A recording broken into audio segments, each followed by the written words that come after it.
Olá a todos e a todas. Hoje iniciamos a conferência Vencer a Crise. Nestes 3 dias, hoje, amanhã e depois, convidamos pessoas de vários quadrantes políticos que têm ajudado a pensar o país e o mundo em várias áreas e cuja opinião é importante nos tempos em que vivemos. O comportamento exemplar da população portuguesa tem de ser acompanhado com um comportamento exemplar por parte das instituições que terão de fazer escolhas importantes para o nosso futuro comum. Ao longo destes 3 dias, dezenas de pessoas de vários quadrantes políticos ajudaram-nos a pensar esse futuro. Começamos hoje com reflexões sobre a Europa e o mundo, sobre ambiente e economia, e amanhã, à mesma hora, teremos contributos sobre como salvar o Serviço Nacional de Saúde, a educação, a ciência e a cultura. Por fim, na quarta-feira, também à mesma hora, assistiremos a contributos sobre justiça e habitação e trabalho e precariedade. As perguntas que têm surgido com muita frequência nestes tempos de crise têm de ser respondidas. Para que serve, afinal, a União Europeia? Quando é que se assume que os tratados atuais não nos servem? Quando é que acabamos com os paraísos fiscais e com a tributação desigual? Será mesmo que a despesa de hoje são os impostos da amanhã? Estamos preparados para responder ao desafio climático e ao desafio pandémico? Como podemos reganhar o controlo sobre os bens estratégicos? Como podemos salvar o Serviço Nacional de Saúde? Qual é a resistência do investimento público no Serviço Nacional de Saúde?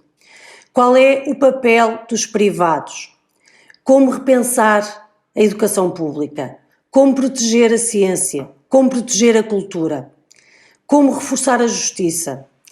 Como garantir o direito à habitação para todos e para todas? Como garantir os direitos laborais e responder à precariedade? Como não deixar ninguém para trás? Estas são apenas algumas das perguntas que temos que responder. Vivemos um ciclo político que acumula várias crises e para as quais ainda não vimos respostas eficazes. À crise económica e social juntaram-se a crise ambiental, a crise humanitária, a crise pandémica. Se é verdade que estas crises exigem respostas internacionais, também é verdade que temos que ter respostas a nível nacional. A juntar às crises anteriores, a crise pandémica veio reforçar a necessidade de ruptura com o modelo atual. Mais do que nunca, tornou-se visível a importância e a centralidade do Estado e dos serviços públicos. É hoje inegável o papel do Estado na economia e bastaria pensarmos na tragédia que teria sido se respondêssemos a esta crise com as regras dos privados. Mais do que nunca, é visível o preço a pagar pelo desinvestimento no Serviço Nacional de Saúde e pelos ataques à legislação laboral. Esta crise terá vários impactos económicos e sociais e temos já o desemprego e a pobreza a atingirem largas franjas da população. Esta crise mostra também que os ataques à democracia e à dignidade estão a acontecer. Vários países têm usado os tempos de exceção para medidas que não são excepcionais.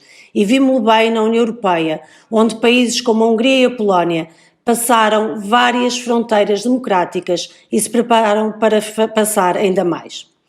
Percebemos-lo na forma como se criaram novas esferas de invisibilidade, seja nas populações mais afetadas pelas desigualdades, falo de sem-abrigo, pessoas com deficiência, cuidadores e cuidadoras, seja nas populações refugiadas, seja, por exemplo, nas pessoas que vão caindo cada vez mais no esquecimento. Temos também uma pandemia silenciosa, que é a violência doméstica e a violência contra as mulheres.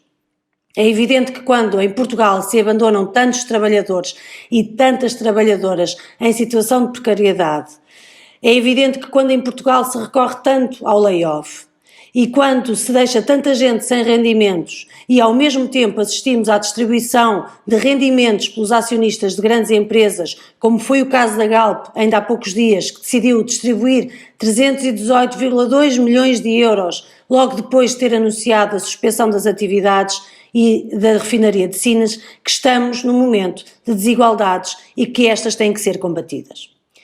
Já o sabíamos antes, mas é hoje mais visível ainda que a solução para esta crise não virá de políticas neoliberais nem de falsas soluções da extrema-direita. Já sabemos também que da austeridade não virá mais do que o reforço das desigualdades e aprendemos bem isso com a crise anterior. Para respondermos a esta crise, Precisamos de assegurar a continuidade do combate à austeridade. Precisamos de uma economia para toda a gente.